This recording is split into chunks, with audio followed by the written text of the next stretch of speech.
Welcome to Wisdom Talk Radio, a collaborative community of explorers in conscious living.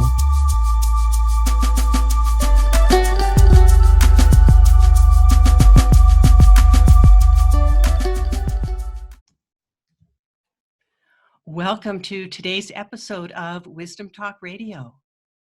My guest today, Ken Honda, is joining us from Tokyo, Japan.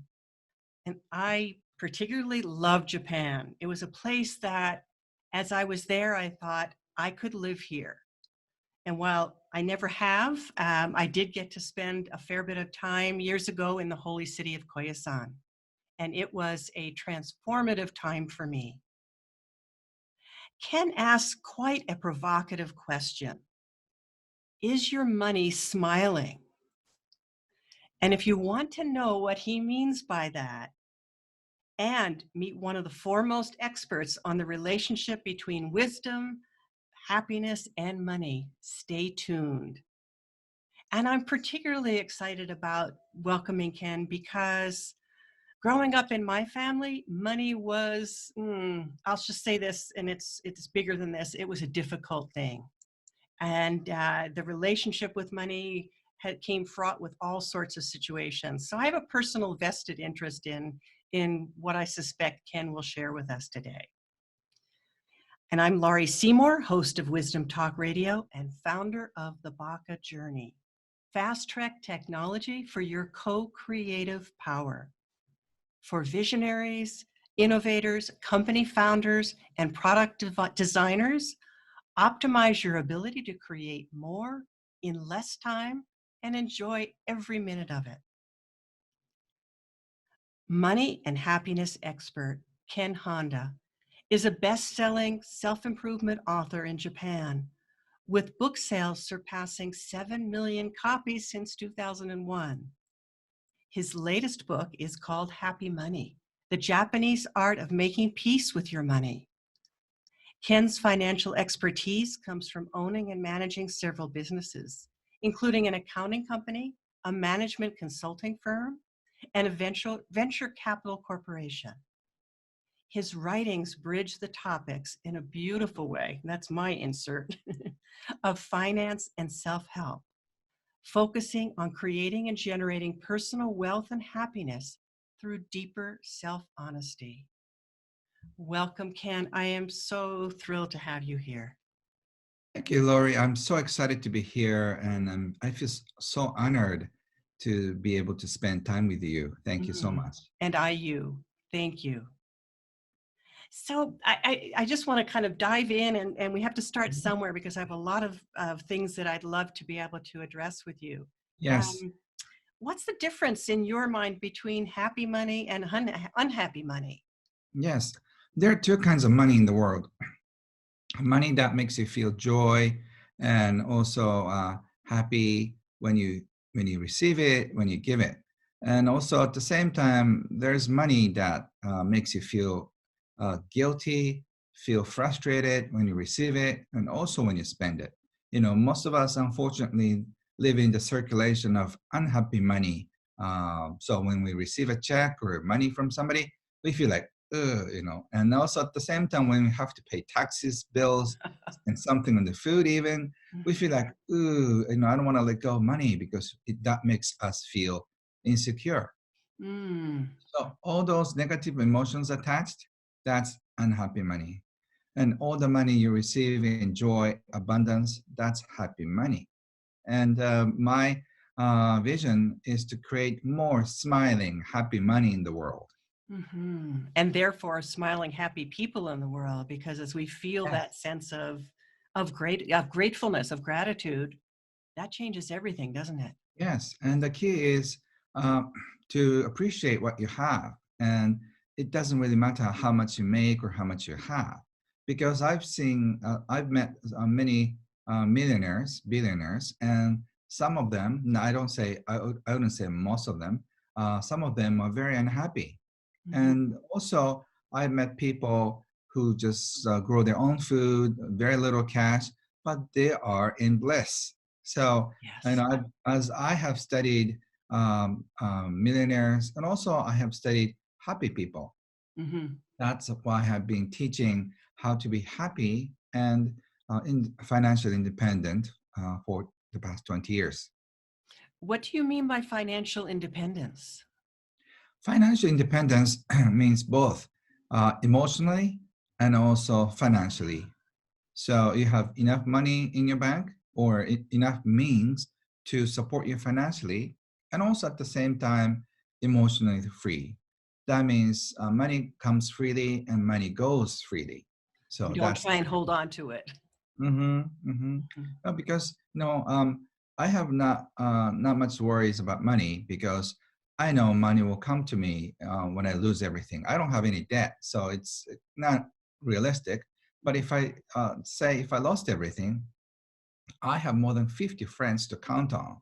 So every week I'll stay with my friend number one, and then two, and after 50 weeks I can come back to my friend number one, That's and right. I can live for the rest of my life that way. So I'm not worried because I have enough knowledge about money. I Mhm. have enough network.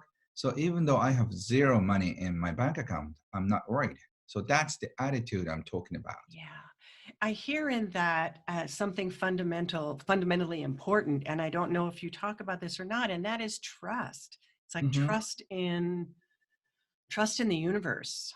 Yes, and my sense is more down to earth. Trust that somebody will help you, because Ah, okay. because Okay. if you have enough friends, like even 5 friends, who will do anything for you, Mm-hmm. they will not let you fall. Mm. And if you don't have five friends who are that way, if you Mhm. don't have friends like that, you are in trouble. Not in terms of money, but Mhm. as life. Your life is not as rich as you think.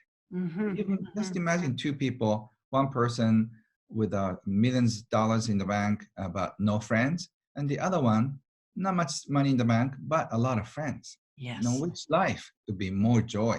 Yes. Which life, and then it brings you to the question of which life would you choose?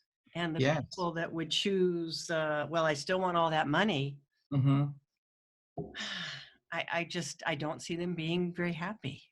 Yes, and unfortunately, in almost all the industrialized world, we are so individualistic.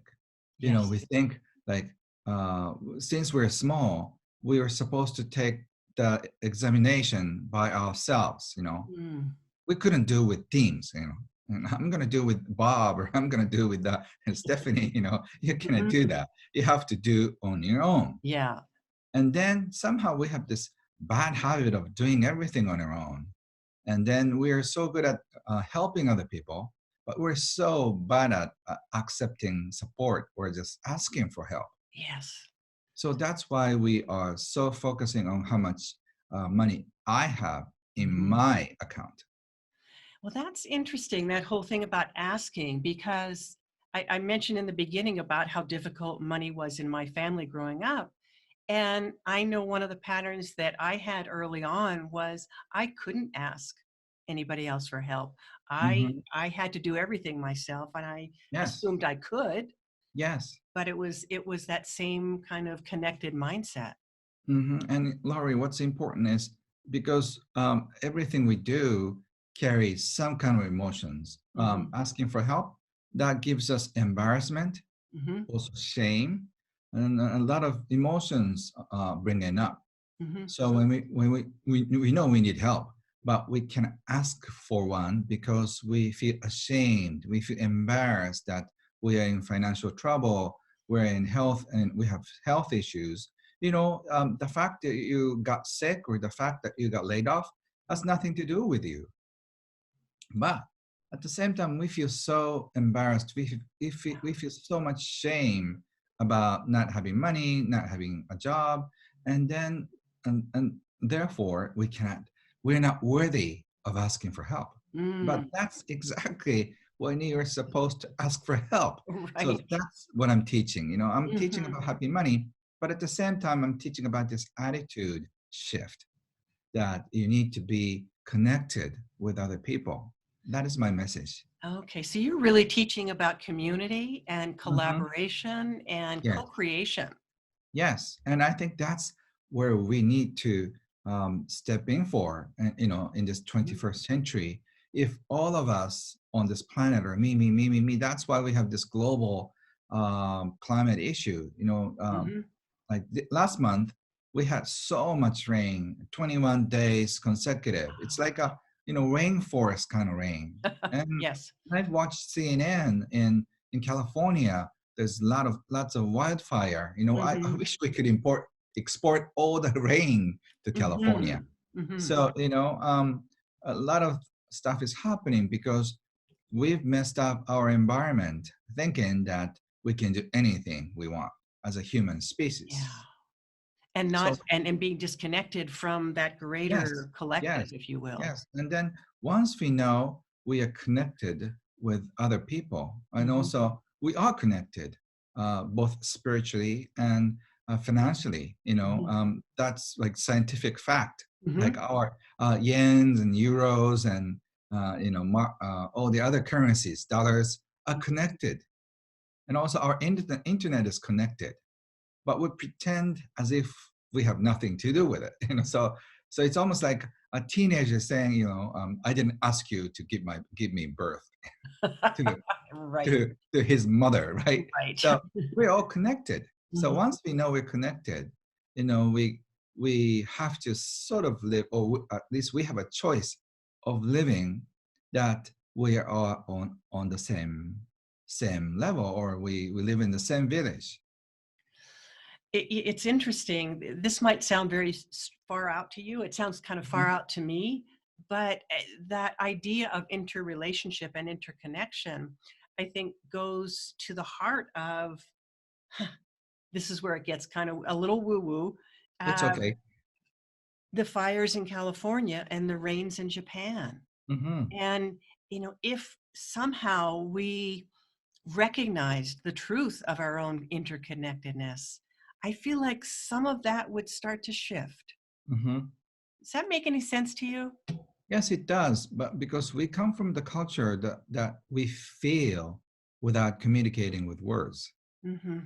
So once and I've created a lot of miracles, or at least I have witnessed a lot of Hmm. miracles among my students, that once their mind shift, a lot of interesting things happen. Yeah.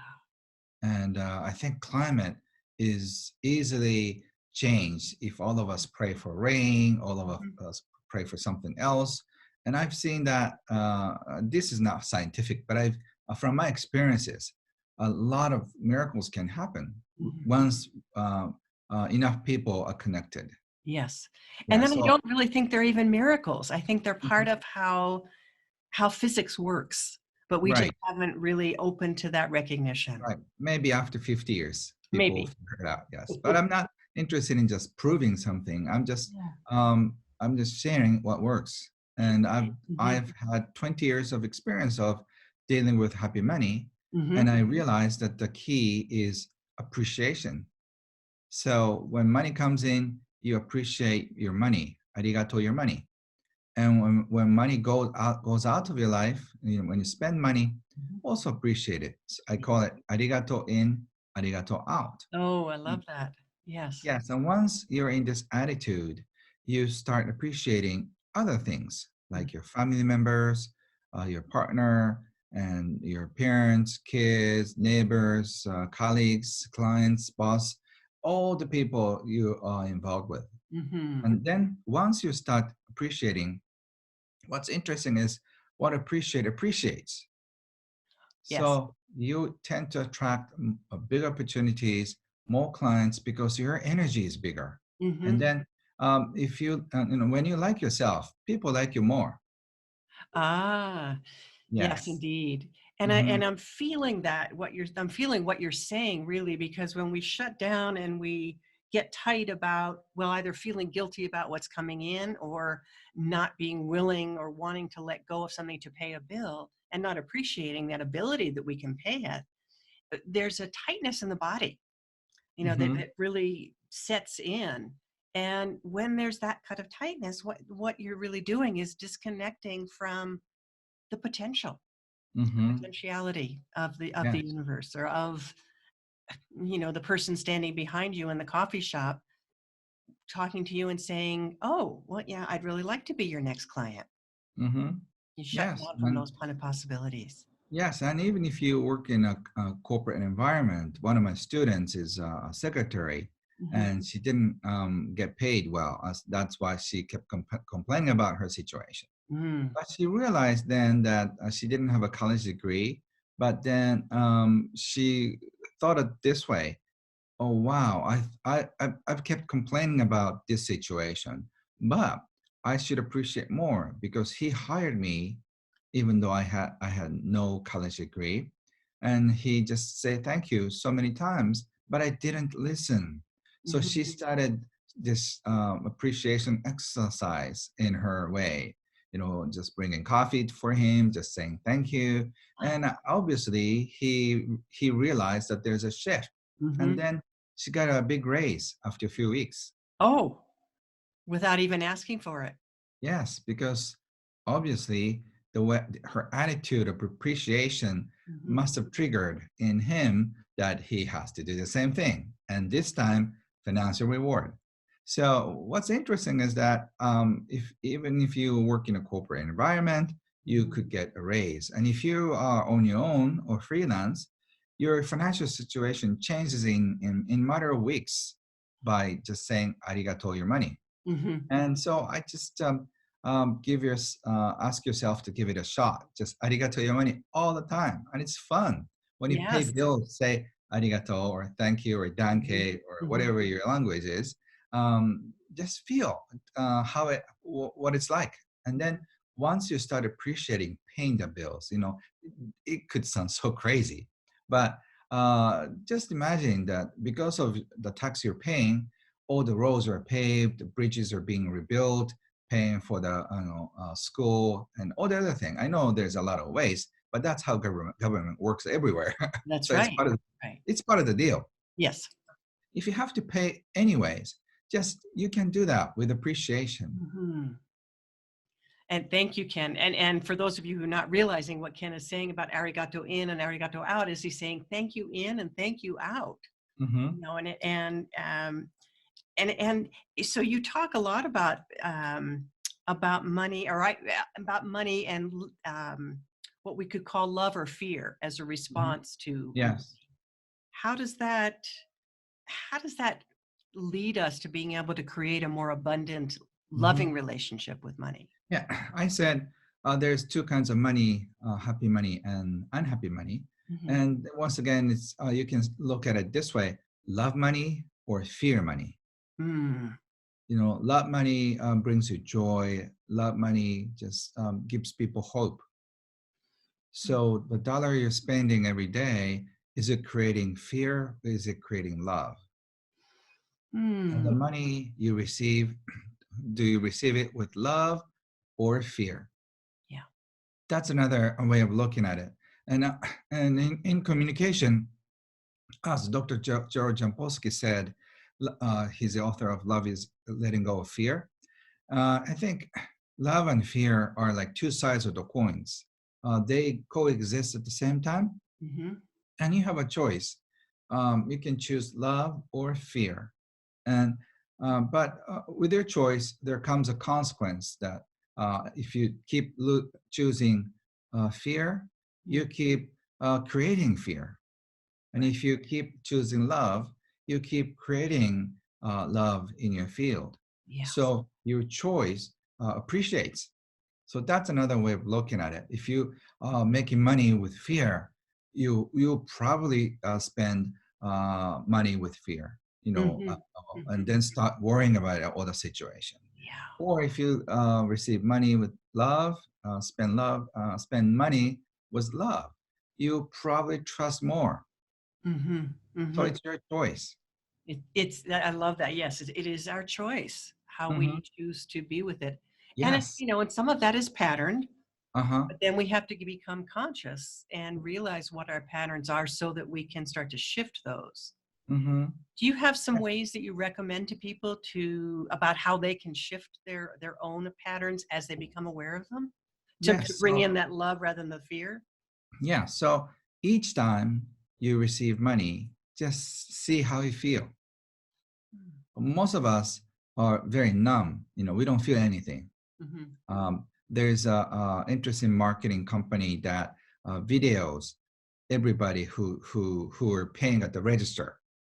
And then the more expensive the thing they buy, Mm-hmm. they come like no face, because you don't go yeah, at the very expensive like boutique like Chanel or Mm-hmm. Louis Mm-hmm. Vuitton.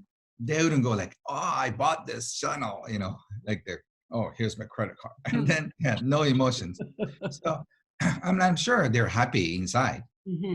Mm-hmm. but kind of suppress the feeling because it's kind of embarrassing, right? Yes. Yes. Yeah, to buy something expensive. So we suppress emotions, or we might feel like, oh, is this too much? You feel fear. So just each time you transact money, just just check how you feel. Yeah. Yeah, is it a fun feeling or is it like ooh feeling? So it's up to you. I just had this experience last week where we bought a new dishwasher, Uh huh. and really, I was really excited about it. We had been Uh looking huh. forward to it, and we got the model we wanted, and all of that. And I mentioned it to my brother, and I happened to mention to him which brand it was. Uh And huh. now my brother has plenty of money. Uh huh. He's created for himself, and he's done very well. But his response to me was, "Ooh, that's a very expensive model." Mm. And it had judgment in it, and it had a feeling of you shouldn't have done that. Um, and I had to take a breath and realize that that's his thing, Mhm. and I didn't have to take that on. Mhm. Yes, yes. Some wealthy people have interesting attitude, negative attitude for expensive things. Hmm. Hmm. Yeah, but it's because of their fear. Your brother may have fear Yes. about spending because of his childhood. Hmm. Which you can share. So instead of saying, "Oh, my brother, I hate you," I can say, "Oh, my brother had the same pain.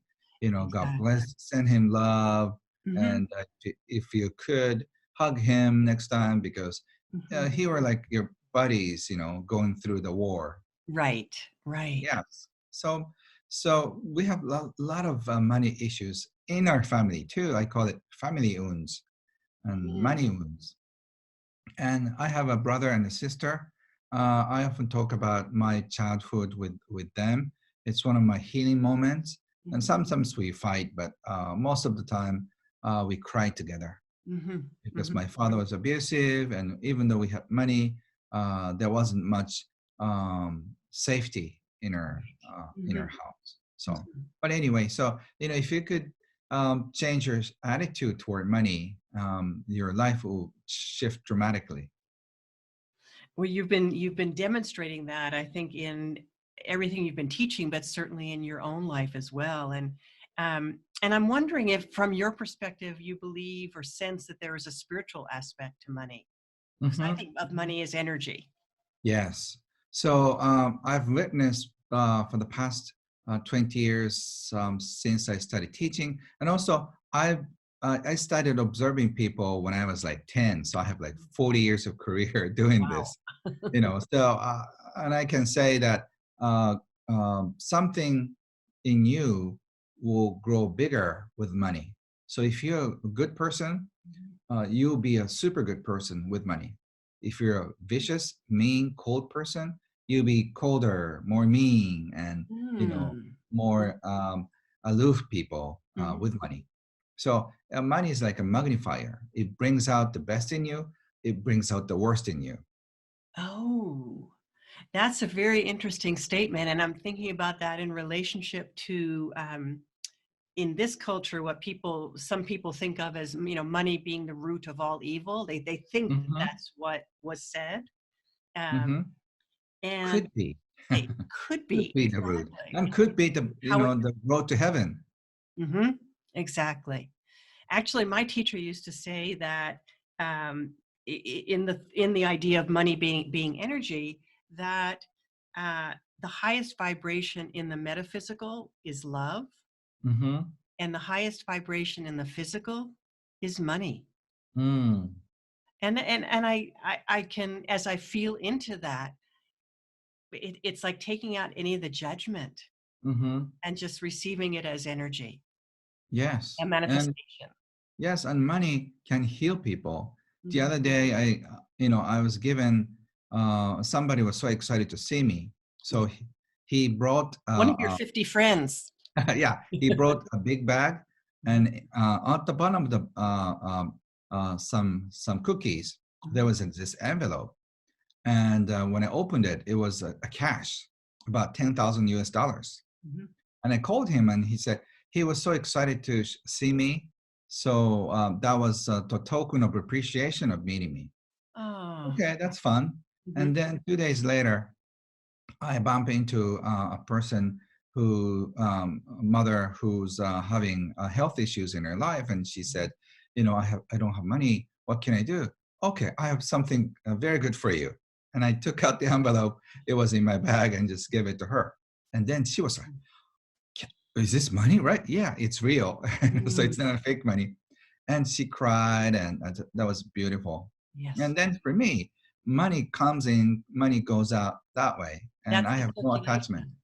Yes, yes. And then money can heal people, because with that $10,000, she can buy food for a while. Mhm. And, medical bills are much, much lower here. So she can do a lot of things for the next 6 months. And who knows, in that 6 months, has she received that, and has she received that as love, and it sounds like she did, then who knows how that's gonna open things up for her. Yeah. So money can heal people. I think money has the most powerful healing portion in it. Wow. So how do you think then about, for example, what some of the, billionaires are doing Hmm. in the US in terms of the idea of giving back and letting go of a lot of their fortunes?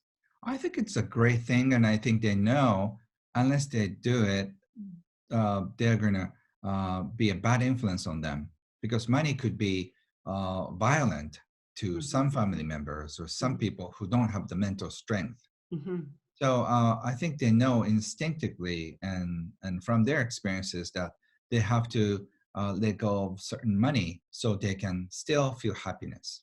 mhm. Because when you go into a small coffin, you can stash all the money in the coffin. There's a little space. So Right.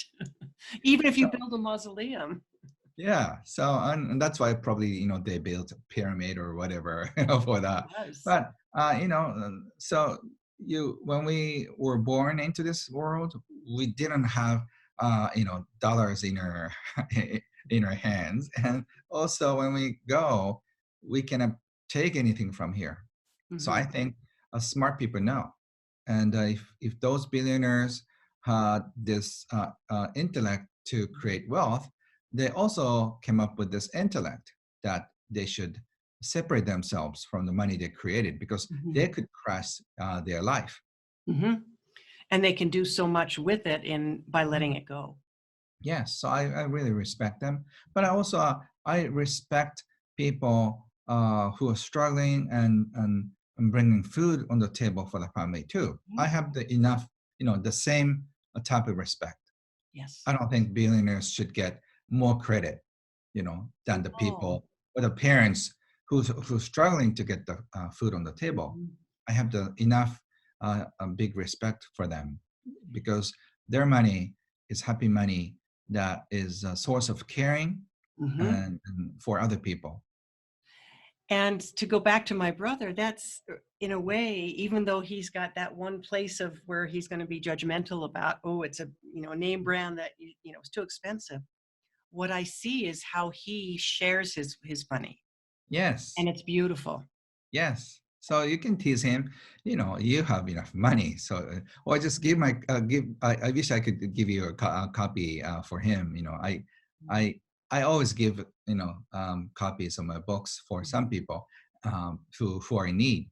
And then if he reads it, oh, like, I don't need to have this funny attachment. Like Mhm. one of the millionaires couldn't let go of soap. He has to, use it all. Ah, yes. And then when the soap became small, he attached the To the soap, next the one. small one, to the big one. And then, and I told him, "Oh, sir, you can use 10 soaps at one time, you know." It's So okay. yeah, so it's okay to use a new soap, and but he still, attached the small one to the big and the new one, I grew up that way. I understand that, right? So, but if you have millions of dollars, you can probably relax a little more and just Yeah. let go. And Yeah, you know what? I realized for myself, even if you don't have $1 million, you can probably relax a little more about it. true. And you said that how we relate to money is how we relate to life. Yes. Yes. When you are in the scarcity mentality, my Mhm. friend and my mentor, Lynn Twist, said in her book, Soul of Money, so Mhm. beautifully, we are living in a scarcity, scarcity. So that's why we are so afraid whatever we do. We're so afraid that if we are going to do the right thing, we are so afraid if what we have is enough, or we're so afraid that something bad is going to happen to you. So we choose to live in fear, and Mhm. it's not a healthy attitude. Mhm. But if you just um, keep your focus on trust and sharing and caring, Mhm. you even though you live in the same neighborhood, you live in the same house, your view is totally different. Mhm. Mhm. So I encourage people to be brave enough to look at the world in a different way, just slightly. Can you trust a little more and a little more and a little more? And then sometimes you just leap, a leap of faith. And Yes. it's always fun to risk something, usually pride. And, Mhm. and the worst situation is that you have to swim in the swamp of shame and guilt and And get embarrassment through it. naked. Mhm. Yeah, that's the worst. I've done that many times. So, Me too. but yes, if you've done that, nothing scares you. Yeah. Yeah, so I'm so happy to share this knowledge. I've given out my booklets in Japan to 2 million people, Wow. physical ones. So it cost me $2 million. Mhm. But I'm so happy to share this knowledge because if you can share some part of you, the universe will respond.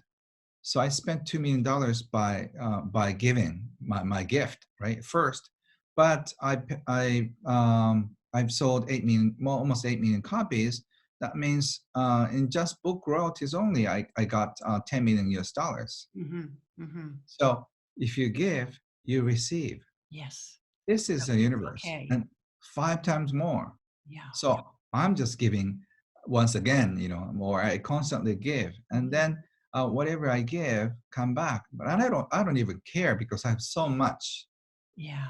And you're not coming. counting. You're not Yeah. measuring and weighing. hmm Yes, And because that's my all important, the I think, bills to are acknowledge. paid automatically. So I enjoy giving. I enjoy receiving, and Mhm. I feel like I'm in this beautiful flow Yeah. of happy feeling. That is so beautiful, that sense of flow, because some people I know have a much easier time receiving, others hmm have a much easier time giving, and a very difficult time receiving. And you're Yes. talking about the importance of both. Yes, because by giving, you complete the cycle of receiving. Hmm. By receiving, you are completing the cycle of giving. Yeah. So if you give, and don't receive, you are not, you're not completing the cycle. Mhm. Somebody has to Mhm. receive, right? Yes. Yeah. So some people who are bad at receiving are the ones who have to receive first. Hmm. Hmm. Yeah. And that's the So true essence of Thanksgiving. yes, exactly. And I hope people start receiving more and giving more and start asking more help because when we can give something, even just this tiny little thing, Hmm. we feel good. So by receiving, you're making somebody feel good. So somebody have to receive. Yeah. I want to ask you one more thing, and that's about parenting and Mm-hmm. about what you recommend that parents could teach or show their children about money. Mm-hmm. Such an important So thing.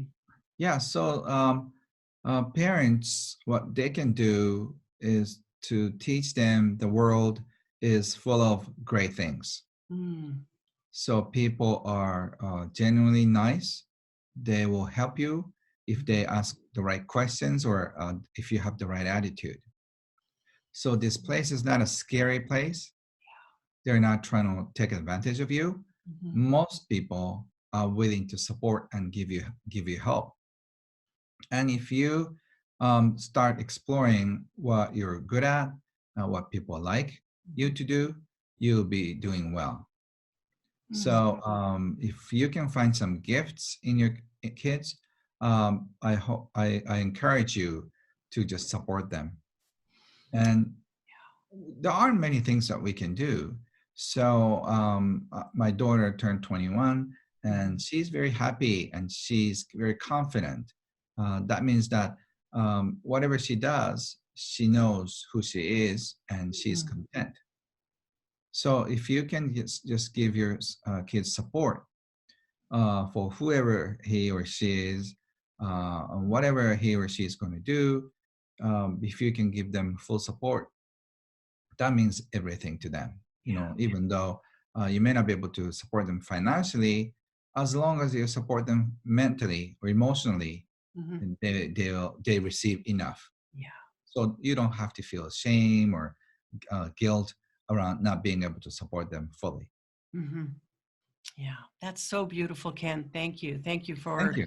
expanding on that because I know a lot of our listeners are parents Hmm. and I really want to do well by their children and acknowledge who they are and bring them Hmm.